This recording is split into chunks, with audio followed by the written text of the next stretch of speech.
in the heart of Oromia, where the traditions of the Gadaa system are woven into the fabric of daily life, there is one man who holds the sacred duty of ensuring justice and peace for his people, the Abbaa Murtii. Today, like every day, Boru, the Abbaa Murtii, prepares to serve his people. His role is more than a position of power. It is a lifelong commitment to upholding justice, harmony, and the values of the Gadaa system. A dispute has arisen between two families, the Badasos and the Dinkas, longtime neighbors, now torn apart by a conflict over grazing land. It is Boru's responsibility to restore peace and resolve the tension that threatens to divide them. Your cattle trampled our land. You crossed the line. And what of the times your animals wandered into our fields? Have you forgotten? Boru listens, as he always does, intently, patiently.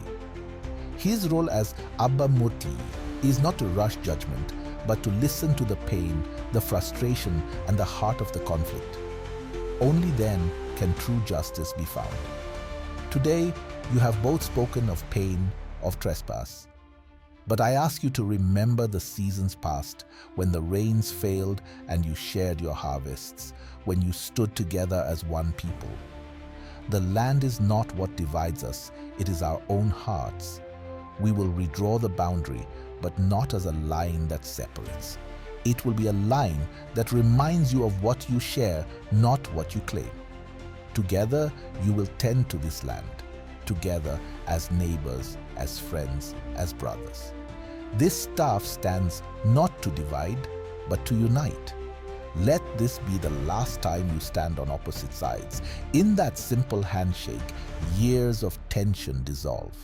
The wisdom of the Abbaa Murtii prevails once again, not through punishment, but through understanding and reconciliation. Under the shade of the Odaa tree, Boru reflects. His duty is not over. The village will always look to him for guidance. But today, he has once again fulfilled his role as a protector of peace and harmony. To be the Abbaa Murtii is to carry the weight of justice on your shoulders. But it is also to hold the power to heal, to reconcile, and to remind the people that peace is not just the absence of conflict, but the presence of unity. And so, another day passes in Galma, where the wisdom of the Gadaa system continues to guide its people, just as it has for generations.